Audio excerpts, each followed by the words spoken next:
Bonjour tout le monde, bienvenue ou re-bienvenue pour les personnes qui ont été avec nous, ce matin et ce midi. Bienvenue sur ce nouveau live métier My Future. Je me présente, je m'appelle Marion, je suis animatrice chez My Future et My Future, mais qu'est-ce que c'est? Et bah, tout simplement, c'est une start-up sociale qui aide les jeunes entre 14 et 24 ans avec leur orientation, qui les met en contact avec le monde professionnel et cetera et cetera. Alors aujourd'hui, on est là dans le cadre de l'opération Industrie des possibles et on va découvrir Altior, qui est une entreprise du secteur de l'électronique, et ça, ce live, il est permis, bah, grâce à la région, Centre Val de Loire. Donc merci beaucoup à la région Centre Val de Loire qui nous aide à faire, nos lives métiers dans le cadre Industrie des possibles. Évidemment, je ne serai pas toute seule aujourd'hui, pour ce live, hein, sinon c'est pas drôle.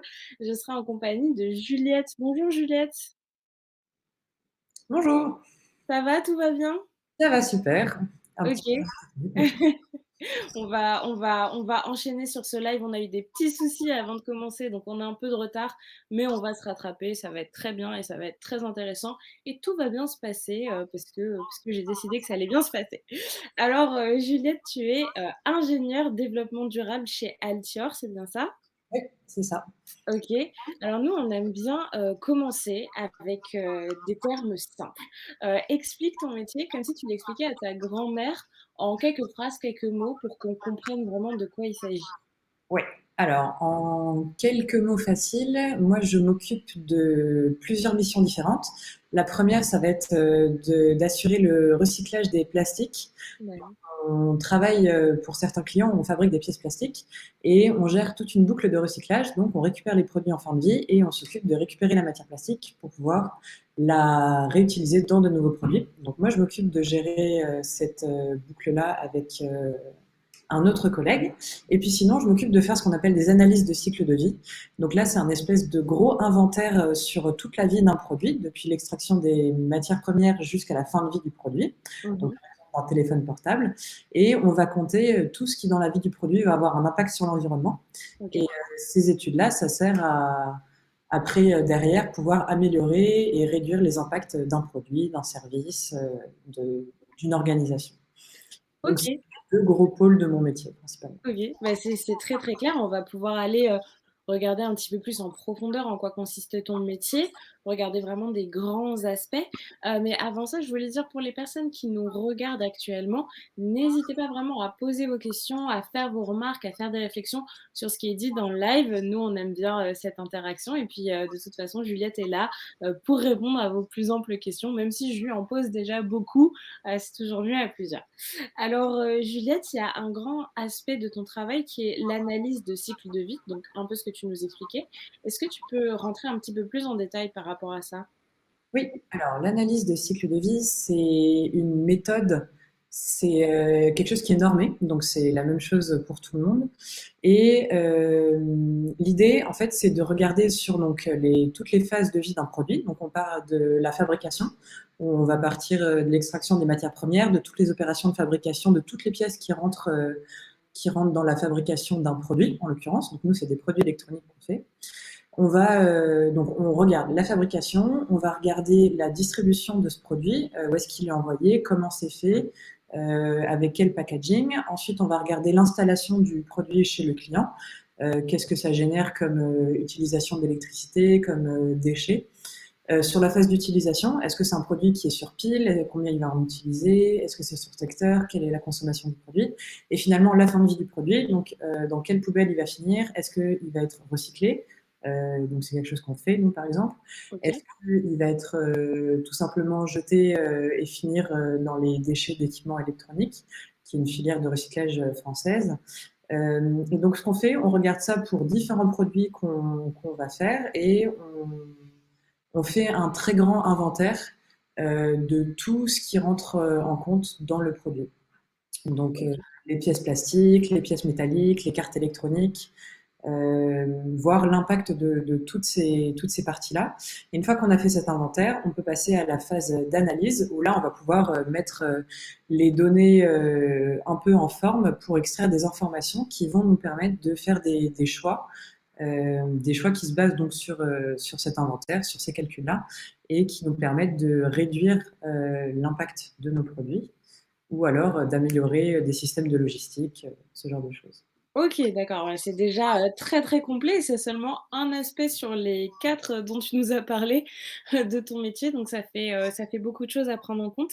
Un autre aspect donc, je disais il y en a 4, donc un autre aspect, l'éco-concep alors je vais y arriver. L'éco-conception, en quoi ça consiste? Qu'est-ce que c'est?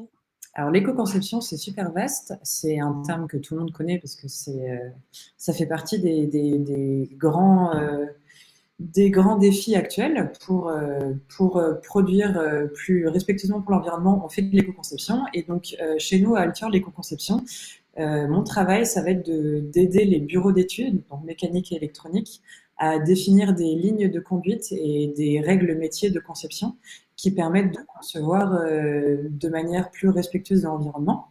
Et donc notamment des règles qui existent déjà chez Altior depuis quelques années, comme par exemple le fait de ne pas utiliser de colle dans des produits, ce qui permet de les démonter plus facilement et de les réparer plus facilement aussi. Donc c'est ce genre de petites règles qui sont des lignes de conduite, mais ça va être aussi de travailler un peu sur toutes les manières de concevoir, toutes les méthodes et de définir une méthode et une démarche qu'on peut suivre avec les bureaux d'études pour la conception. Et j'imagine en plus que c'est en constante évolution du coup, vu qu'au fur et à mesure on découvre de nouvelles manières d'être plus, attentif à l'environnement, de faire plus attention. J'imagine que ça change souvent en fait, l'éco-conception. Ça dépend si ça ne change pas forcément, mais ce qui est sûr, c'est qu'il y a une grosse partie de veille technologique. Donc la veille technologique, c'est quand on se tient au courant un peu des nouvelles avancées dans les domaines de la recherche ou dans les domaines, un peu toutes les infos en fait qui sont orientées dans le domaine dans lequel nous on travaille, donc la conception de produits électroniques. Et donc il y a toute une partie qui va être d'engranger ces informations, de faire le tri, de voir lesquelles vont être importantes et vont être utilisables pour nous. Mmh. Il va y avoir la création parfois de partenariats ou le travail avec d'autres entreprises ou avec des services de recherche, par exemple, d'autres entreprises pour arriver ensemble à de nouveaux moyens de recycler, à de nouvelles sorties pour des produits recyclés, à trouver des méthodes qui permettent d'avoir des produits moins impactants pour l'environnement. Donc il y a toute cette partie un peu de prospective et de veille. Et puis après, il y a vraiment la partie d'implémentation de ces nouvelles connaissances et de ces nouvelles choses qu'on a pu découvrir dans le travail des équipes. Donc ça rejoint un peu la partie sensibilisation des collaborateurs aussi. On va peut-être parler un peu plus en détail après. Oui et bah, alors justement, bah, tu peux en parler, si tu souhaites. C'est une autre partie, sensibilisation des collaborateurs. Oui. Et du coup, donc, dans la partie éco-conception, on va chercher, enfin moi, mon travail, ça va être d'engager un dialogue avec les bureaux d'études pour qu'on puisse ensemble découvrir des moyens qui soient durables et corrects pour les accompagner eux, parce qu'ils ont déjà un travail qui est très complet, qui est de concevoir tous les produits, de faire en sorte que ces produits soient fonctionnels et puissent être, produits et vendus, qu'on puisse les avoir chez nous. Et Mmh. du coup, moi, il faut que je puisse les aider à implémenter ces nouvelles règles du jeu, entre guillemets, qui sont des règles environnementales cette fois-ci, et plus de conception. Donc déjà, il faut qu'on comprenne tous bien pourquoi on met ces règles-là, pourquoi c'est important. Et puis après, sur tous les autres collaborateurs de l'entreprise, parce qu'il n'y a pas que ceux qui font de la conception, il faut aussi comprendre d'où viennent les impacts environnementaux de l'entreprise, pourquoi Altior, à certains niveaux, produit, émet du carbone, par exemple, enfin, du CO2, ce genre de choses. Et donc, par exemple, pour faire toute cette démarche-là, nous, on a engagé une démarche de bilan carbone. Donc, c'est OK. quelque chose qui vous parle un peu, où on est en train de réaliser tout le bilan carbone de l'entreprise. Et donc, Est-ce ça que peut... tu peux, moi ça me parle, mais est-ce que tu peux expliquer pour les plus jeunes d'entre nous ce que c'est un bilan carbone? Alors, un bilan carbone, c'est un peu le même principe que l'analyse de cycle de vie dont je parlais tout à l'heure, mais là, on le fait à l'échelle de l'entreprise entière. Et donc, on va comptabiliser toutes les émissions carbone. Là, on se concentre vraiment sur la partie carbone, parce que dans l'analyse de cycle de vie, on considère d'autres informations comme les consommations d'eau, par exemple. Là, dans le bilan carbone, on regarde que les émissions carbone qui sont associées à toute l'activité d'Altior. OK. On regarde les émissions qui sont liées au trajet qu'on fait faire au produit. On regarde les émissions qui sont liées au matériel qu'on utilise, à la consommation de notre site, par exemple, donc notre Mhm. site à Saint-Cyr-en-Val, côté d'Orléans. Combien d'électricité on utilise, ce genre de choses. Et donc Ok. ça, ce bilan carbone, c'est une démarche qui est super intéressante parce que à la fois, ça va nous permettre d'avoir cette photo des émissions carbone d'Altior et ensuite de pouvoir améliorer. Donc, faire décrire, enfin choisir des axes d'amélioration pour réduire ces émissions-là. Mais ça permet aussi d'informer tous les collaborateurs de, euh, de là où sont situées les émissions de notre entreprise, et puis aussi de les sensibiliser sur leurs pratiques au bureau, par exemple, Ouais. enfin, tout un tas de... C'est un ensemble de choses à prendre en compte, C'est ça. large et moins large, quoi. Vraiment tout un tas de choses à prendre en compte. Et une dernière partie dont tu nous as parlé, c'est la caractérisation de matières plastiques. Ça a l'air complexe dit comme ça. Et en vrai, c'est pas très compliqué. C'est le nom qui est un peu barbare, mais l'idée, c'est que quand on utilise du plastique donc qui est vierge, donc ça veut dire qu'il a été fabriqué directement à partir du pétrole, donc il a suivi toutes les transformations chimiques qui permettent d'arriver à du plastique vierge. Et ben ce plastique, il est fabriqué par des entreprises qui sont spécialisées là-dedans et qui du coup en testent toutes les caractéristiques. Donc par exemple, ils vont regarder comment le plastique résiste au feu. Ça, c'est une caractéristique qui est très importante pour les produits électroniques. Ils OK. vont regarder comment le plastique résiste si on tape dessus, si on exerce une pression dessus. Est-ce que si on le laisse au soleil très longtemps, la couleur va tourner? Donc, c'est plein de propriétés. C'est les propriétés de la matière. Et il y a beaucoup de tests, là aussi, qui sont normés, qui sont réalisés par l'entreprise pour qu'on ait à la fin une carte d'identité du plastique qui nous permet de savoir exactement quelles sont ces caractéristiques et qu'est-ce qu'on peut faire avec. Donc ça, c'est pour les plastiques vierges. Et comme nous, on utilise de la matière recyclée, eh ben, on a le problème avec la matière recyclée qui est qu'une fois que la matière, elle a déjà été mise en forme, elle a déjà été dans un produit qui a déjà eu une vie, puis ensuite on a broyé le produit, on a refait de la matière plastique, on a besoin de connaître les caractéristiques de cette nouvelle matière. OK. Parce que c'est pas forcément similaire à celle de la matière vierge. Donc D'accord, d'accord. cette partie-là, c'est réaliser des essais sur la matière recyclée afin de connaître un peu de pouvoir petit à petit créer la carte d'identité de notre matière recyclée. OK, bah, à propos de carte d'identité, on va regarder la carte d'identité de ton métier. Alors, c'est des détails un petit peu plus pratiques, un petit peu plus, triviaux sur le travail que tu fais. Alors déjà, toi, Juliette, est-ce que tu as des déplacements professionnels? Ça arrive, ouais. Alors, ça arrive pour aller sur des salons, par exemple, des salons d'innovation ou de regroupement de filières, ce genre de choses, mais aussi pour aller visiter des partenaires ou des fournisseurs, des choses comme ça. Mmh. Pas très souvent, c'est pas une composante principale de mon travail, mais ça arrive. OK. Du coup, dans ton travail, tu es amené à faire principalement des horaires, normaux, réguliers, la semaine? Ou parfois tu as des veilles, ou tu dois travailler le week-end? Comment ça se passe? Non, c'est des horaires à la semaine, du lundi au vendredi, et j'ai toujours les mêmes horaires. OK. Bon, alors plutôt, peu comment dire? Plutôt simple de partir en vacances ou de s'organiser, comme ça tu peux, appréhender, il y a pas Ouais. de risque, OK. Tu travailles plutôt en solo ou tu es en équipe?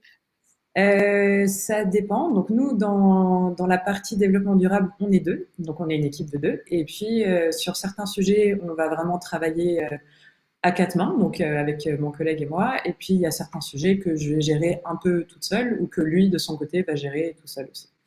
Donc D'accord. OK, donc ça reste une petite équipe dans tous les cas? oui, au sein du développement durable, mais en réalité, après, sur tous les sujets sur lesquels je travaille, je suis amenée à parler et à travailler avec beaucoup d'autres personnes, d'autres services, comme par exemple la personne qui est chargée de la qualification des produits, les ingénieurs des bureaux d'études dont je parlais tout à l'heure, Mmh. même avec la partie finance, avec les personnes qui travaillent sur la logistique. Donc au sein de mon département, enfin de mon de la partie développement durable, on n'est que deux et des fois je gère des projets toute seule, mais en réalité je travaille beaucoup en collaboration avec d'autres personnes d'Altia. OK, et d'ailleurs, quel relationnel tu instaures à la fois dans ton équipe et à la fois, bah, avec toutes les personnes en fait, que tu peux être amené à côtoyer dans le cadre de ton travail? Comment tu définirais ce relationnel, ouais, quel type de relationnel toi tu instaures? Euh, je sais pas trop. Est-ce que Euh, c'est plutôt bon enfant? Est-ce que c'est plutôt travailleur? Est-ce que c'est de la confiance? Comment tu dirais ouais, ça? ouais, il y a un peu de tout ça. Il y a pas mal de confiance en tout cas. Enfin, moi, dans la manière, donc mes responsables me font beaucoup confiance dans mon travail, donc c'est quelque chose qui est très très appréciable. De manière générale, à Altior, on travaille beaucoup aussi en confiance les uns avec les autres. On a beaucoup de gens qui sont spécialisés dans leur domaine, donc qui ont beaucoup de connaissances là-dessus. C'est très, c'est toujours très professionnel, c'est toujours très très intéressant, on va dire. Il y a beaucoup de partage, Mmh. mais c'est aussi très amical. C'est super agréable. J'ai des collègues qui sont très sympas. Donc c'est travailleur, mais c'est toujours dans une bonne ambiance. Travailleur mais bonne ambiance, bah, c'est l'idéal, c'est l'équilibre, que tout le monde, aimerait avoir, je pense. Du coup, ton environnement de travail, c'est plutôt du bureau? Est-ce que c'est des labos? Est-ce que tu es en extérieur? Comment ça se passe? Alors, moi, je suis, donc on a un site à Saint-Cyr-en-Val, je suis dans un open space, donc c'est un grand bureau, on est une vingtaine dedans, en théorie, mais en pratique, pas forcément, parce que à Altior, il y a la possibilité de faire du télétravail. Donc, ça arrive qu'il y ait des collaborateurs qui soient en télétravail, et des fois non. Donc, moi, je peux télétravailler aussi, donc ça m'arrive de travailler de chez moi.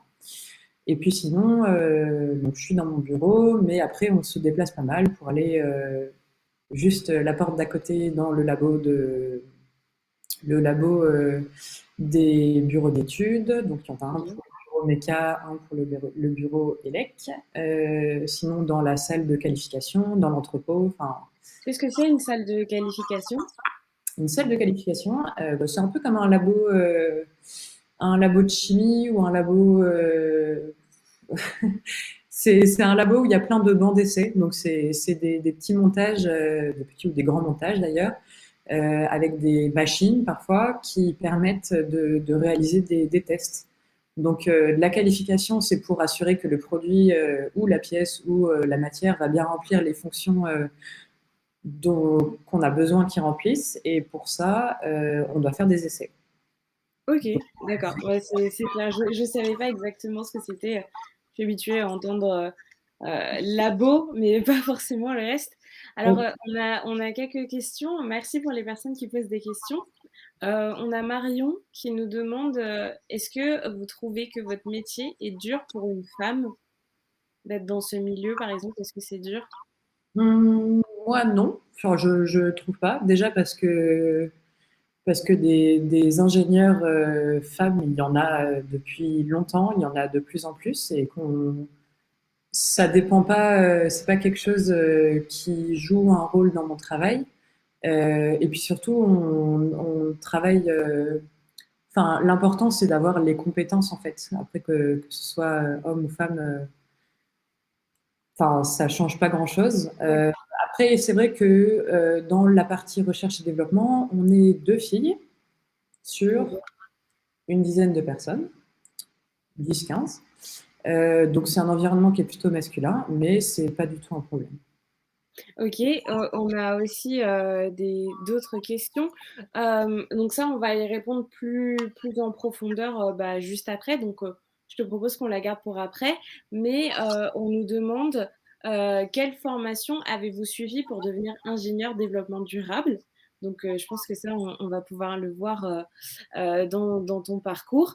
Et puis, bah, voilà, on va terminer la carte d'identité de ton métier et on va pouvoir regarder, bah, le parcours que tu as fait. Donc, on a vu ton environnement de travail, le relationnel, tes horaires types. Moi, je voulais savoir qu'est-ce que ça t'apporte en fait? Qu'est-ce que tu tires de faire ce métier-là?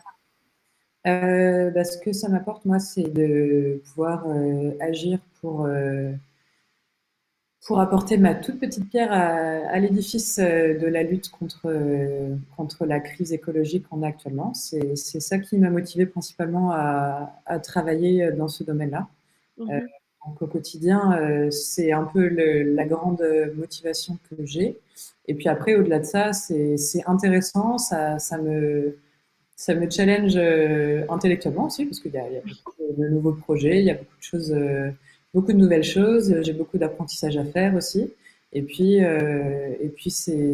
c'est pas mal aussi de travailler avec beaucoup de gens qui sont spécialisés dans leur domaine, parce que Ouais, ça permet beaucoup d'émulation et beaucoup d'apprentissage. Donc ça voilà, stimule.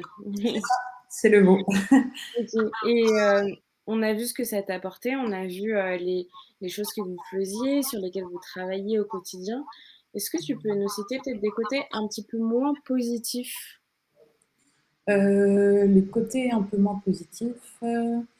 Euh, alors déjà, bon, il y a un petit souci, mais ça c'est géographique, c'est que j'habite un peu loin de mon travail, donc pour y aller c'est pas très facile, puis c'est situé dans une zone industrielle un peu excentrée d'Orléans, donc ça c'est juste un point, on n'y peut pas grand-chose, donc c'est comme ça. Après, bah, sur le contenu du travail, pour l'instant, j'ai pas vraiment de points qui soient vraiment négatifs, puisque déjà c'est assez nouveau pour moi, parce que je suis en poste depuis quelques mois, donc c'est assez nouveau. Et puis la démarche développement durable, elle est assez neuve à Altior, donc en fait, il y a beaucoup de choses qui sont à faire. Si, il y a un petit point qui est un peu, enfin, c'est pas un point négatif, mais par exemple dans les analyses de cycle de vie, c'est assez fastidieux. Il faut être très en fait, il faut récupérer énormément de données. C'est comme pour le bilan carbone. Et du coup, ça dépend énormément des réponses des autres personnes qui possèdent les données. Et du coup, des fois, c'est un peu compliqué de réussir à trouver soit le bon interlocuteur, soit de réussir à obtenir les données, soit Ouais. de réussir à tout avoir. Donc ça, c'est quelque chose qui peut être assez frustrant aussi. Ok, je comprends. D'ailleurs, question, quelle langue tu es amené à parler, toi, dans ton travail? C'est vraiment que le français ou il y a aussi d'autres langues De l'anglais étrangères? aussi, de l'anglais Il français. y en a beaucoup de l'anglais? Tu pourrais faire ton travail sans parler anglais? Euh, je pense pas. Enfin, oui. C'est un peu un prérequis dans le développement durable. Bah, dans l'ingénierie de manière générale, parce que bon, après surtout à Altior ce serait très compliqué parce que Altior il y a une partie qui est en Chine, à Shanghai. Donc pour interagir avec les personnes qui travaillent là-bas, on est obligé de passer par l'anglais. Donc Mhm. enfin l'anglais c'est une part très importante au sein d'Altior, de par cette partie qui est en Chine et cette partie qui est en France. Après sur la partie vraiment développement durable, l'anglais c'est important pour pouvoir comprendre les documents. Il y a beaucoup de documents sur les sujets de développement durable ou d'environnement qui sont édités en anglais. Donc, ne pas Ouais. pouvoir les lire, c'est dommage. Ne pas pouvoir écouter des conférences sur certains sujets aussi, c'est dommage. Et puis aussi, des fois, avec certaines personnes ou certains fournisseurs ou certains partenaires avec lesquels on travaille, on doit parler en anglais parce que c'est des personnes qui ne parlent pas français. Oui, logique. Même, Euh, on a... Ah oui, alors on a deux autres questions. Donc premièrement, ça je pense que c'est pour les plus jeunes d'entre nous qui savent pas forcément ce que englobe ce terme, mais que veut dire la crise écologique? Que veut dire le terme crise écologique? alors, la crise écologique, c'est que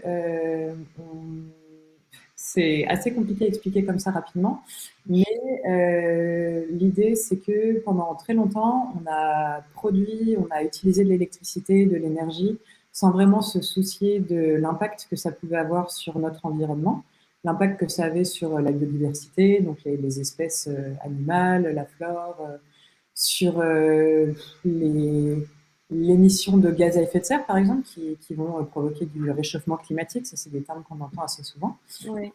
Là, actuellement, on est dans une période où il y a une grosse prise de conscience du fait qu'on est un peu dans les dernières années où on va pouvoir agir vraiment pour ralentir ce changement Mhm. qui, euh, qui, euh, qui opère depuis le début de l'ère industrielle, en fait, qui a commencé dans les années. Vraiment, le gros boom, c'était 60-70, comme ça, Mmh. 50, quoi. Et donc voilà, donc on se rend compte qu'on on a eu un impact très fort sur la planète, sur l'environnement. Et que donc là, actuellement, il faut qu'on aille très vite pour faire marche arrière et pour inventer des manières qui font que on va pouvoir avoir des manières de vivre durables et moins polluantes. OK. Je sais pas si Hem, c'est pas une question très. c'est pas très joyeux, mais le fait est que, il faut en parler et puis, que les métiers comme le tien permettent justement, de nous aider au quotidien à lutter, activement, contre, ce problème ou en tout cas à le réduire, au maximum. Est-ce que tu penses ça c'est une autre question qu'on a reçue, merci beaucoup pour toutes les questions. Est-ce que tu penses, que ce métier, que ce domaine peut garantir l'avenir des jeunes. Alors je pense que c'est à la fois dans le fait que c'est, est-ce que c'est employable ou pas? Parce que c'est un domaine qui emploie et aussi est-ce que, ça peut avoir un réel impact et préserver un peu le monde dans lequel les jeunes vont évoluer? Est-ce que c'est un domaine où il y a de l'emploi? Ben, je pense que oui, parce que, comme dit, c'est un sujet qui est d'actualité. Donc, de plus en plus, les entreprises vont essayer d'avoir cette approche de, de, de prendre en compte l'environnement et de réduire les impacts environnementaux. Donc, à ce niveau-là, je pense que oui. Après, Mmh. sur le fait, est-ce que moi, dans mon métier, je garantis l'avenir des jeunes? Pas toute seule, non. Oui, c'est certain, oui. Mais comme j'ai dit tout à l'heure, c'est vraiment une toute petite pierre à un énorme, énorme, énorme édifice. C'est-à-dire que Altior, c'est une PME, donc c'est une petite moyenne entreprise. Mmh. Son impact, c'est pas un grand groupe. Donc, en agissant dans cette entreprise, je ne peux pas avoir un impact énorme, parce que de toute manière, l'entreprise n'est pas énorme. Mais s'il y a plein de comme moi dans toutes les entreprises et que tous ensemble, on réussit à changer un peu les choses, peut-être que oui. OK et au niveau, est-ce que tu penses que c'est un métier d'avenir, enfin des métiers d'avenir, le développement durable? Hum, je pense, oui. Ouais. Non, il y a pas de mauvaise, ou de bonne réponse, hein, Ah non, je sais, mais je ne saurais pas trop dire, mais oui, oui, je pense. Je, je pense qu'on aura toujours besoin, tant qu'il y aura des personnes qui vont faire le métier de concevoir des produits, des services, ce genre de choses, ben, il y aura toujours besoin d'avoir des personnes qui feront attention à l'impact environnemental de ces choses-là. mmh Euh, c'est comme le fait d'avoir des personnes qui s'occupent de la finance, de vérifier que quand on produit quelque chose, c'est viable économiquement parlant. Et ben, pour moi, c'est important d'avoir aussi quelqu'un qui va vérifier et qui va faire le travail de regarder si environnementalement, oh, j'arrive pas à parler. Au Environnemental. niveau de l'environnement, c'est viable aussi. Donc, pour moi, dans cet axe-là, oui, c'est un métier qui a de l'avenir. OK. Bah, on va justement regarder, le parcours que tu as effectué, pour, arriver, jusque là, dans ce métier qui a, probablement de l'avenir. Alors toi, tu as commencé, Juliette, par un bac franco-allemand. Qu'est-ce Ouais. que ça fait longtemps qu'on n'avait pas vu, ça. Bah, en fait, on n'avait jamais vu ça en live. Bac franco-allemand, qu'est-ce que c'est? C'est un double bac. Donc, en fait, j'ai deux baccalauréats. Je suis titulaire de deux baccalauréats. Le baccalauréat français et son équivalent allemand, l'Abitur. Donc, ça, c'est une filière spécialisée dans les lycées. Il y a au moins un lycée par région en France qui offre cette formation-là. C'est D'accord. en espagnol, en italien. Et donc, ça veut dire que pendant mes 3 années de lycée, j'ai fait certains cours en allemand. Donc, moi, j'ai fait des cours de littérature et d'histoire-géographie en allemand. OK. Donc Voilà. tu parles super bien allemand alors? Oui. OK. Tu parles français, anglais, allemand. Est-ce qu'il y a d'autres langues? Non, c'est tout. C'est déjà pas mal. Oui, ça va. OK, donc tu as fait ça et c'était un bac, c'était filière, il y avait des filières littéraires, C'était donc les anciennes filières. Je sais que maintenant, ça a changé. Moi, j'ai fait un bac S scientifique SVT, Mmh. et j'ai fait ma spécialité mathématiques. OK, d'accord. OK, très bien, donc beaucoup de sciences et de l'allemand, en plus du français et et c'est d'ailleurs, c'était une, volonté de ta part, de faire vraiment spécifiquement, ce bac franco-allemand? Il y avait un attrait, de l'allemand ou de la culture allemande?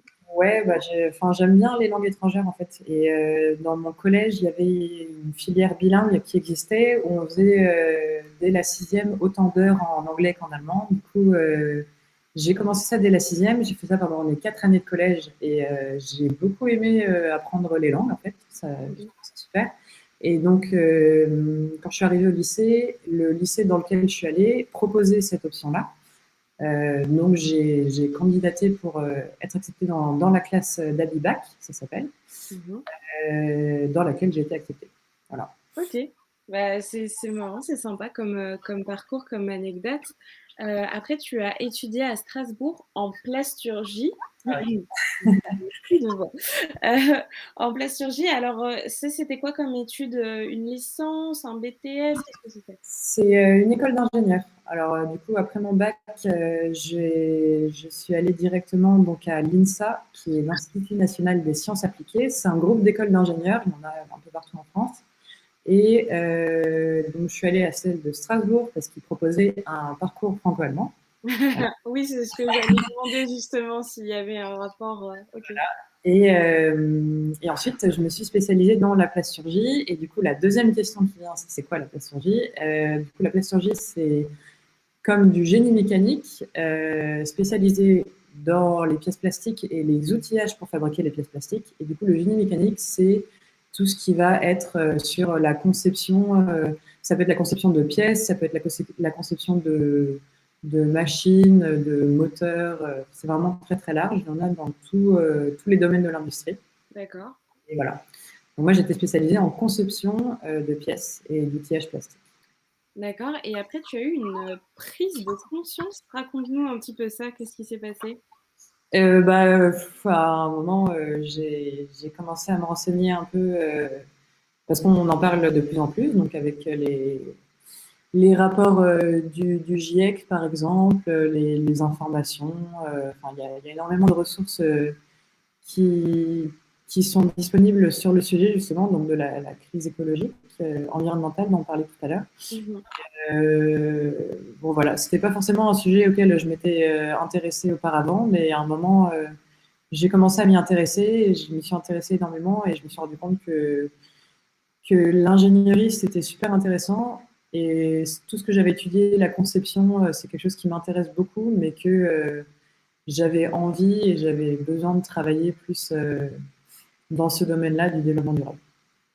D'accord et Voilà. donc tu as, appliqué, les gestes et les faits avec, tes valeurs et tes idéaux et tu as, fait un stage chez Altior donc ce stage a débouché sur un emploi. C'était il y a pas très longtemps alors? Ouais, c'était très récent. En fait, j'ai fait mon stage de fin d'études, donc en école d'ingénieur, ça dure 5 ans, et à la fin, au dernier semestre, on fait un stage de 6 mois dans une entreprise sur un projet en particulier. Et donc moi, je voulais travailler sur un sujet orienté recyclage, développement durable. Mmh. J'ai eu la chance de tomber sur Altior, qui voulait prendre un stagiaire justement sur toute leur démarche développement durable.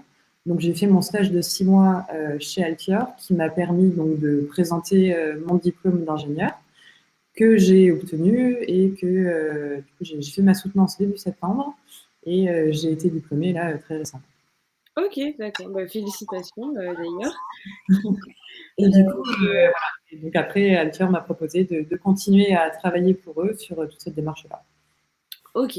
Bah, en fait, un parcours, hyper, linéaire, presque sans faute du coup, vraiment, Oui, tout droit, je sais tracé, pas. Ça me réussit bien pour l'instant. Donc, OK, bah, en tout cas, on espère que tu continueras d'évoluer et t'épanouir, sans encombre, dans ce milieu. Et je te propose Juliette, qu'on passe à une partie un peu ludique, un peu interactive. Chez MyFuture, on appelle ça le jeu du CV ou le jeu du recruteur. Alors mettons que, je suis, recrutrice ou recruteuse, je ne sais pas comment on dit et tu dois m'expliquer pourquoi, par tes compétences, tu es, particulièrement qualifiée, pour, le poste et pour le métier que tu fais actuellement. Donc, premièrement, tu nous as parlé de tes capacités et ta compétence, d'apprentissage. Comment est-ce que tu illustrerais cette capacité et pourquoi est-ce que tu penses qu'elle est vraiment nécessaire, à ton métier?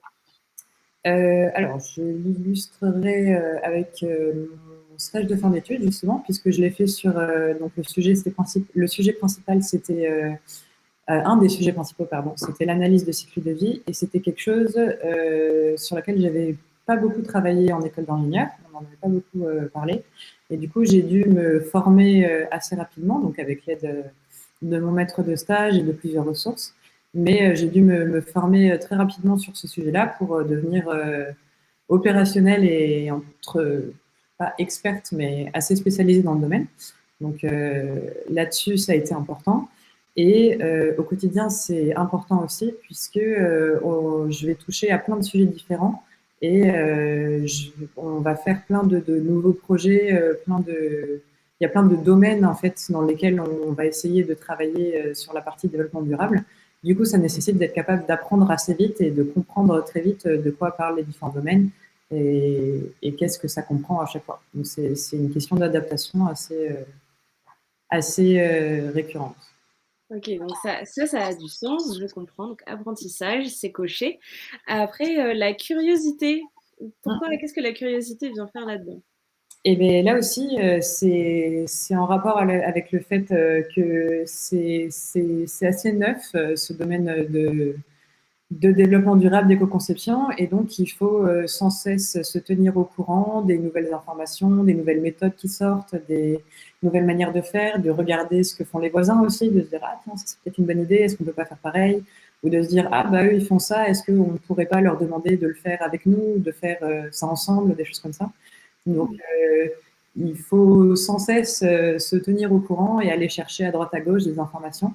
Et puis même au sein d'Altior, c'est important d'être curieux aussi pour bien comprendre les métiers des autres, parce que modifier les métiers, modifier les manières de faire pour en faire des manières plus respectueuses de l'environnement, ben pour ça, il faut être capable de comprendre vraiment ce que font les autres, comment ils le font, quels sont leurs problèmes, qu'est-ce qu'ils font en fait pour pouvoir travailler avec eux. Donc tout le temps, il faut s'intéresser.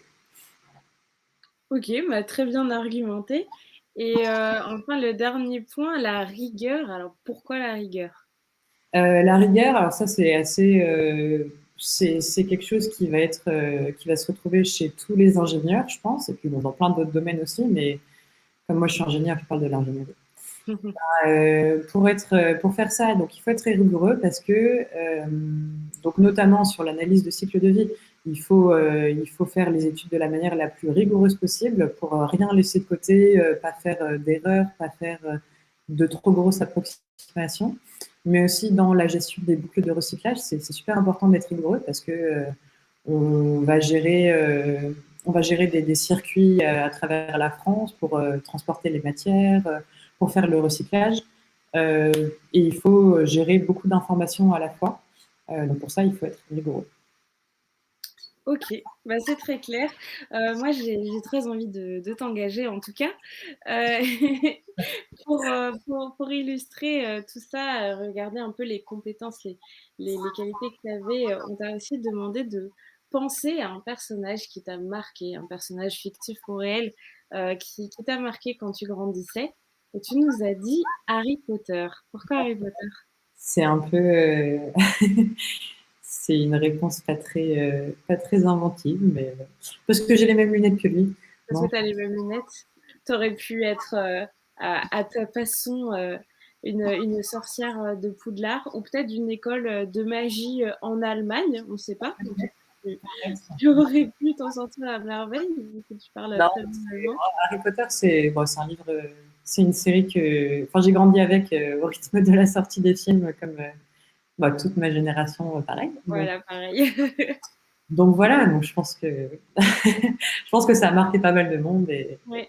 Mais pourtant, on l'a pas si souvent que ça. Quand on quand on demande les personnages, aux gens, on l'a pas si souvent que ça. Donc peut-être qu'il y a une partie de toi qui t'identifie, peut-être que c'est les lunettes, peut-être Je ne sais pas. que c'est, de se lancer, dans la vie à bras-le-corps, je ne sais pas. En tout cas, bah, merci de t'être prêté au jeu, avec, moi, avec nous, les personnes qui nous regardent aussi. Et maintenant, on va regarder, les clichés qui sont, attachés à ton travail. Donc dans un premier temps, préserver l'environnement, ça ne sert à rien. Mais qui dit ça déjà? Pour commencer? Je ne sais pas s'il y a des gens qui le disent comme ça, mais enfin, souvent ça revient de se dire oui, mais bon, est-ce que ça sert vraiment à quelque chose? Ça m'embête. Enfin, et puis il y a aussi un peu le fait que c'est une énorme montagne à gravir. Alors est-ce que ça sert vraiment à quelque chose de s'y mettre et de pas baisser les bras plutôt directement? Donc moi, je pense que non. Mais c'est vrai qu'avec pas mal de personnes, enfin, c'est un peu les générations précédentes aussi où ils n'ont pas grandi avec ces questions écologiques-là en tête. Et du coup, Mmh. euh, nous, on est à peu près tous convaincus du bien fondé de cette histoire de préservation de l'environnement. Mais ça arrive, ça arrive encore que de tomber sur des personnes qui sont un peu là à dire oui, mais bon, à part faire beau, à quoi ça sert vraiment, à part dire qu'on est engagé vraiment, est-ce qu'il y a vraiment un intérêt, est-ce que ça a vraiment un impact ce que vous faites? Et du coup, oui. Mais c'est peut-être parce que ces personnes-là ne verront pas, c'est une génération qui verra pas, les conséquences, de ces problèmes-là. Et nous, on est une génération qui est beaucoup plus, concernée et on a envie, d'évoluer dans un monde où on peut respirer à plein poumon et s'épanouir. Donc je pense que forcément ça il y a des conflits, générationnels comme ça. En tout cas, tu fais bien de le dire et si jamais vous qui nous regardez, vous avez des personnes dans votre entourage qui tiennent de tels discours, vous pouvez bah, leur répondre que bah, si, ça sert à quelque chose de préserver l'environnement. Un deuxième cliché dont tu nous as parlé, ce serait que il ne faudrait plus utiliser de plastique parce que c'est toujours néfaste. Ouais, bah ça, c'est un peu le contre-pied de cette espèce d'utilisation du plastique qui a été un peu du grand n'importe quoi, enfin qui l'est encore d'ailleurs. On utilise énormément de plastique partout, tout le temps, donc notamment dans les emballages jetables ou ce genre de choses. Et du coup, le contre-pied de ça, c'est qu'on a tendance à dire, bah, il faut plus jamais utiliser de plastique, ça sert plus à rien. Enfin, il faut absolument le bannir. Et le problème, c'est que on peut pas il y a beaucoup de domaines où ça va être très compliqué de se passer de plastique si on veut conserver le même niveau de vie qu'on a actuellement. Oui, oui. Parce que quand on dit supprimer le plastique, on pense principalement aux pailles qu'on jette, on pense aux gobelets aussi, enfin ce genre de choses. Et ça, c'est certain que on peut le supprimer, ça ne sert à rien. Mais il y a beaucoup de domaines, comme le domaine médical par exemple, où ça va être compliqué si on veut garder les mêmes modes opératoires actuels et les mêmes qualités de services qu'on a actuellement au niveau de la santé, de se passer de plastique, parce qu'il y en a à peu près partout en fait dans le plastique. Et le plastique, c'est une énorme famille de matériaux qui a des caractéristiques qui sont inégalées pour l'instant dans d'autres matériaux. Et c'est pour ça que il faut pas se dire que ça, on peut faire sans plastique actuellement. Et puis Oui, ce après, serait difficile. oui, vas-y. Ouais, j'allais dire, ce serait difficile de faire des seringues en carton ou Il y a quand même des matériaux qui existent. Après, on peut, enfin, par exemple, si on reste sur le médical, on peut stériliser beaucoup d'objets, on peut réutiliser du verre, des choses comme ça. Mais il y a quand même beaucoup de choses. Rien que actuellement, le Covid, bon, les masques jetables, c'est pas une solution incroyable, mais ça permet quand même de protéger la santé des personnes et sans avoir de choses trop contraignantes. parce que les masques jetables ne sont pas faits en papier ou en tissu pour les gens qui pensent que c'est le cas. Non, C'est pas non. parce que ça ressemble Et- à du tissu que ça en est.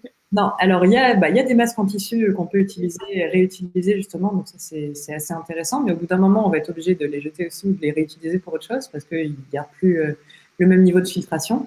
Mais si on veut vraiment avoir une protection optimale, on utilise donc les fameux masques qui sont bleus, roses, noirs, blancs, voilà, et qui sont en polyéthylène, donc en plastique. Voilà. Ouais, et qui ressemble redoutablement à du tissu, enfin à de la fibre tissu. On sent pas du tout, c'est assez rigide. Donc on se dit Et pas, c'est du tissu. c'est comme les vêtements, hein. Il y a beaucoup de vêtements qui sont faits avec des matières plastiques, qui sont du tissu, mais qui sont en fait des matières plastiques quand même. Donc, ça ne veut pas dire il faut continuer à faire des vêtements en plastique et il faut continuer à faire des masques jetables qu'on va jeter partout et retrouver sur la route. Mais c'est simplement que je suis pas sûre que tout le monde se rende compte à quel point il y a du plastique partout et à quel point, dans certains domaines, c'est compliqué et si on veut garder la même manière de vivre, parce qu'après, si on veut changer nos usages, si on veut revenir à d'autres modes de consommation, où là, peut-être, on pourra arrêter d'utiliser du plastique, mais si on veut continuer à vivre comme on le fait maintenant, ça va être très compliqué de ne plus utiliser du tout de plastique. Et il y en a. Donc, autant le faire de la manière la plus précautionneuse possible. Juliette, merci beaucoup. On a vu plein de choses avec toi en allant de ton métier à ton parcours, à des clichés. On a passé quand même voilà, cette petite heure ensemble. Je voulais juste voilà, te dire que si tu avais un message à passer, des conseils à donner peut-être pour les élèves qui nous écoutent, ou même une anecdote que tu voudrais raconter, bah, c'est le moment, tu as carte blanche. Bah, un message important que j'aurais, c'est de se renseigner sur justement, quelqu'un demandait tout à l'heure, c'est quoi la crise écologique? Bah, je vous incite tous un peu à vous renseigner, à regarder, donc petit à petit, pas obligé de devenir expert sur le sujet, mais de se renseigner, qu'est-ce que ça implique, qu'est-ce que, qu'est-ce que ça implique, c'est quoi, qu'est-ce qui va se passer dans les années à venir, qu'est-ce qu'on peut faire, enfin, vraiment se renseigner sur le sujet en faisant des petits pas par-ci par-là, mais je pense que c'est super important Oui. pour notre génération. Mhm. Et puis après, des conseils pour les élèves, c'est pas hésiter à c'est pas grave de pas savoir dans quoi on veut travailler plus tard. Ce qui est important, c'est de continuer à découvrir et à apprendre de nouvelles choses et ça viendra au bout d'un moment. Et c'est pas grave si maintenant vous savez pas ce que vous voulez faire, vous savez pas où vous voulez travailler, quel métier faire, dans quel domaine aller, parce que on doit faire des choix très tôt. Moi, je me souviens quand j'ai choisi en fin de lycée où je voulais aller, j'avais aucune idée de ce que je voulais faire. Et voilà, et ça, vous finirez bien par trouver. Donc, il faut pas s'embêter avec ça. Je le dis parce que moi, ça m'a beaucoup embêté. Donc, C'est un bon message. C'est bien de le repréciser et nous, on aime bien le dire et le ressasser avec les personnes avec qui on fait nos live métiers. On aime bien, voilà, c'est un message important, c'est un bon conseil aussi. Merci beaucoup, Juliette, d'avoir fait ce live avec moi, avec nous. Comment tu t'es sentie? Tu as passé un bon moment? oui, ça va. C'était très sympa. Ok, Mais ça va. C'était cool. OK. Bah, alors, en tout cas, moi, je voulais vous dire, pour les personnes qui nous regardent, comme je vous l'ai dit au tout début, on est sur le programme Industrie des possibles, donc dans le cadre de la découverte des métiers de l'industrie. Je vous rappelle que le prochain live, il aura lieu lundi, lundi qui arrive, à 15 heures, et ça vous permettra de découvrir les métiers de l'énergie. Ah, ah. Et si ce live vous a plu, vous pouvez participer au concours Je filme le métier qui me plaît et réaliser une vidéo de 3 minutes sur bah, le métier de votre choix. Et la finale se tiendra au Grand Rex à Paris pour la remise de prix avec Danny Boone. Je voulais te remercier encore une fois Juliette et remercier également Solal qui s'est occupé de la régie, de la production de ce live pour qu'il se déroule sans encombre et de manière très fluide. Donc, merci Solal. Voilà, je vous ai tout dit, c'est bon, vous savez tout. Je vous dis à très bientôt. Merci à tout le monde et au revoir.